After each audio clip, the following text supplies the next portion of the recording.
Welcome back to Turning Point Tuesday here on SecretSpool. I'm Nina, and tonight's story is about how the smallest moment of kindness can arrive right when your heart is tired of pretending it's strong. Not every turning point comes from a crisis or a dramatic revelation. Sometimes it comes from a stranger who notices the fear you're trying so hard to hide. Let's begin. I've never enjoyed flying. People assume I'm calm because I joke about turbulence and make light comments about how often planes travel every day, but the truth is that takeoff always feels like stepping into an elevator that's about to drop. My brain goes straight to worst-case scenarios, and no amount of logic can stop my pulse from racing. Even this work trip, which should have felt routine, started with that familiar knot tightening in my stomach. The morning had been a blur of packing, traffic, and rushing through security, but the moment I found my seat on the plane, the reality settled in. I buckled my seatbelt a little too quickly, trying to look normal, trying to look like someone who wasn't already counting her breaths. I could feel my palms growing warm. I could feel my shoulders inching higher. I wasn't panicking yet, but I could sense the early tremors. The plane pushed back from the gate, and I felt that first ripple of dread. My body always reacts before my mind does. The engines grew louder, the cabin vibrated, and my hands tightened around the armrests as if gripping them would somehow anchor the entire aircraft. I kept telling myself, "You're fine, you're fine," but the words floated through my mind without meaning. As we accelerated down the runway, I focused on a scratch in the tray table, anything to distract myself from the speed building beneath us.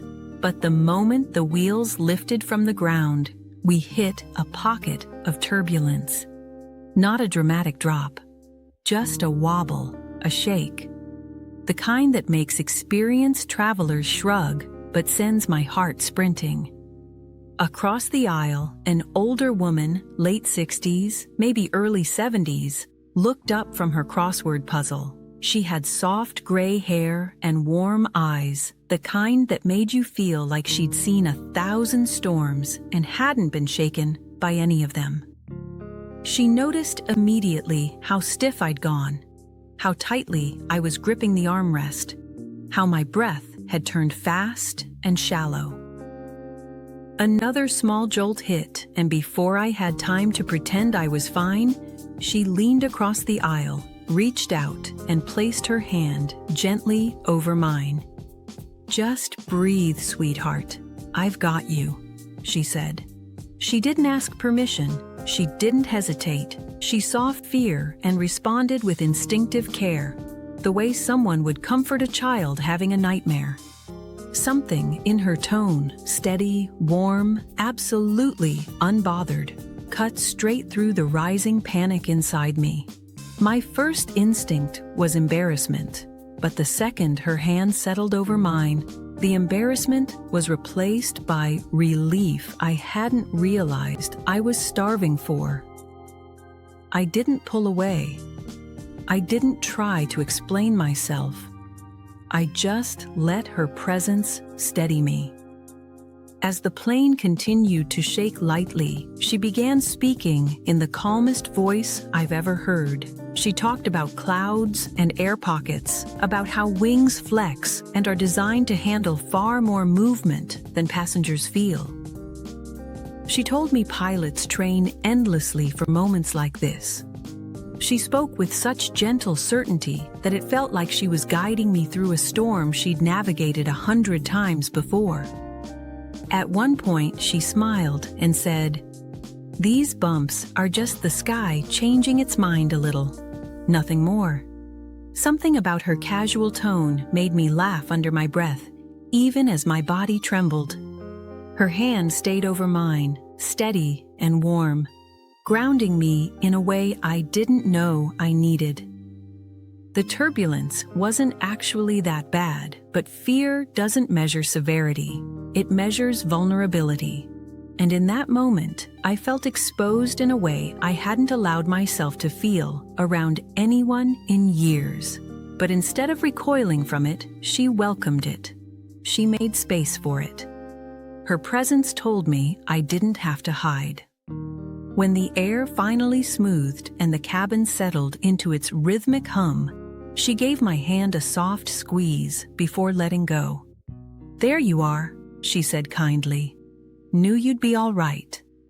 Then she simply returned to her crossword as though offering comfort to a stranger mid-flight was as ordinary as handing someone a napkin.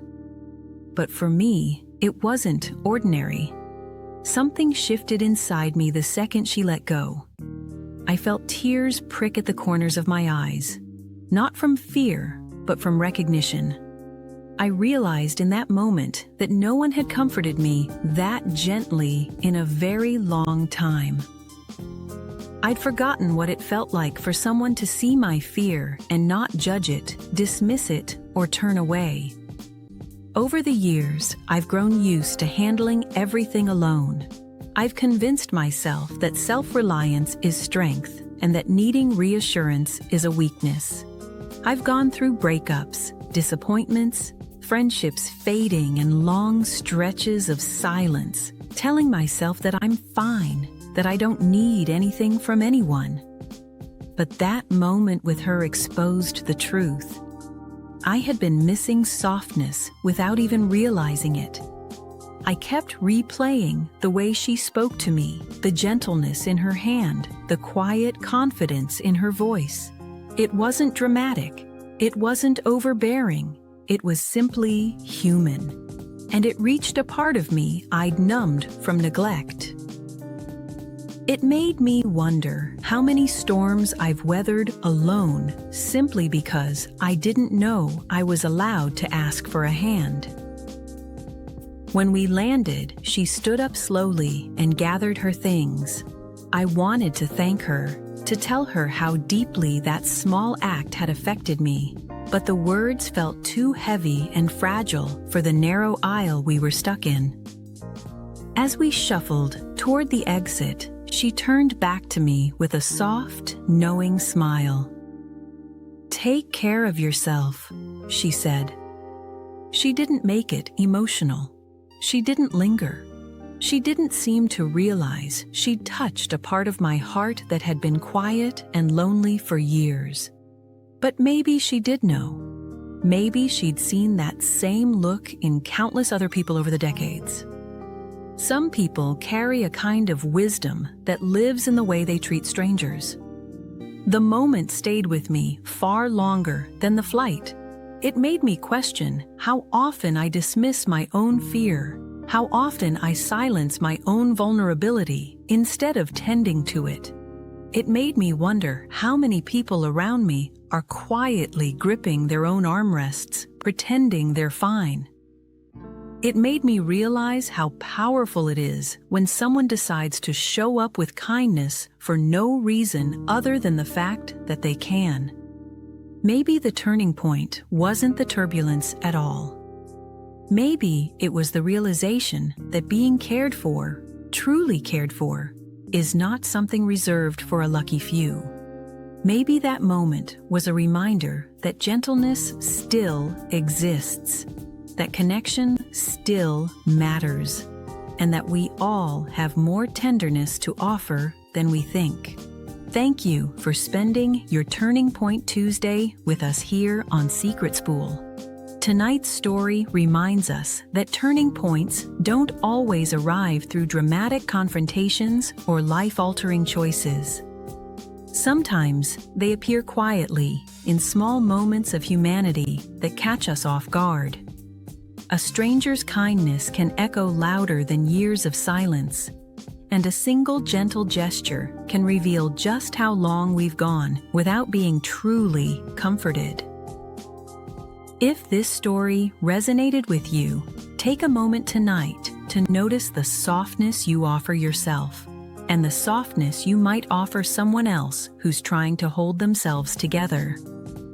We never know who is gripping an invisible armrest, pretending they're fine. If you'd like to share a similar moment of unexpected compassion, I'd love to hear it in the comments. And as always, take care of yourself. You deserve gentleness, patience, and people who steady you when life starts to tremble.